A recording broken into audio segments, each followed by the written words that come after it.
মৃত্যুর কথা আমরা ভুলে গিয়েছি, পাগলের মতো ছুটছি। আরো টাকা লাগবে, আরো খ্যাতি লাগবে, আরো যশ লাগবে, আরো দাপট লাগবে আমার। এত টাকা দিয়ে কি হবে? এত সম্পদ দিয়ে কি হবে? এত ব্যস্ততা দিয়ে কি হবে তোমার? স্টপ, থামুন, অনেক হয়েছে। আন্না, থামুন। Take a rest, take a breath and think about death. Think that you have to go back to your Lord. একটু বসেন না, একটু ভাবেন যে আমাকে চলে যেতে হবে, চলে যেতে হবে। এই কোলাহল, এই ব্যস্ততা, এগুলো থাকবে, থাকবো না আমি। সাইয়েদনা ওমর ফারুক বলেছেন, মুতু ক্বাবলা আন তামুতু, মরার আগে একবার মরো। হাসিবু ক্বাবলা আন তুহাসাবু আলাইকুম, তোমার হিসাব নেওয়ার আগে তুমি একবার নিজের হিসাবটা করো না। কাগজ বের করে একটু লিখো না কি কি ভালো কাজ করছিলা, যেগুলো দিয়ে নাজাতের ওসিলা হতে পারে। 1 2 3, আর কি কি আকাম কুকাম করছো দেখো না, লিখে দেখো তোমার অবস্থাটা কি। মরার আগে একবার মরো। মরার আগে খাটের মধ্যে শুয়ে শটান করে চোখ বন্ধ করে একবার মরার ভান করে দেখেন কেমন লাগে। চোখটা বন্ধ করেন আর ভাবেন আপনি নাই, কি কি হতে পারে ভাবেন।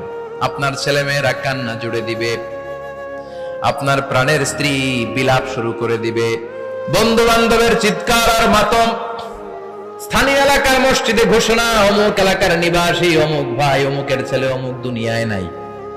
সব আত্মীয়রা চলে আসবে, ফেসবুকে স্ট্যাটাস দেয়া হবে, সবাই সবাইকে জানাবে বিকাল 4টায় অমুক হাই স্কুল ময়দানে আপনার জানাজা।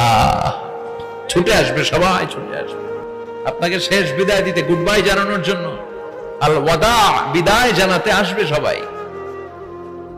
4 তাকবীর দিয়ে আপনার জানাজা হবে, অশ্রুসিক্ত জানাজায় আপনার বিদায় হবে। কাঠের খাটিয়ার মধ্যে করে কাঁধে তুলে আপনার কবরে নেওয়া হবে। আগে থেকে খুঁড়ে রাখা কবরটার মধ্যে আপনারে বিছিয়ে দেয়া হবে। বাঁশের কচি দিয়ে তার উপরে মাটির চাপা দিয়ে সব চলে যাবে। ভাবেন না একবার চোখ বন্ধ করে, this is the circle of life, this is the nature of life. এটা সবার হবে, আমার হবে, আপনার হবে।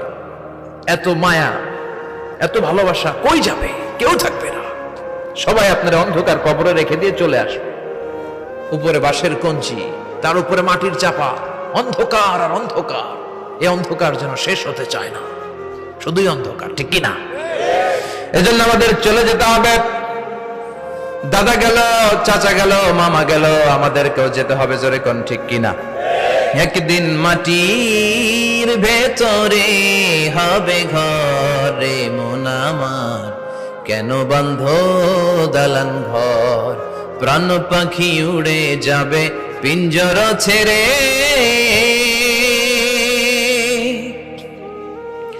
ধরা ধামে সবই রবে, তুমি যাবে চলে।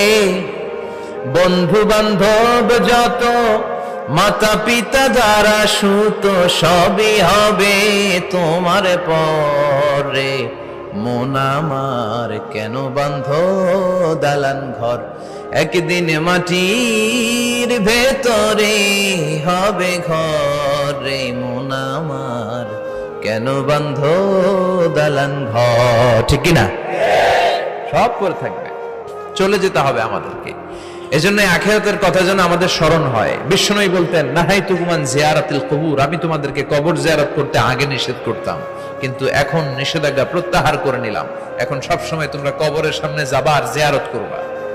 কবরস্থানে জানতো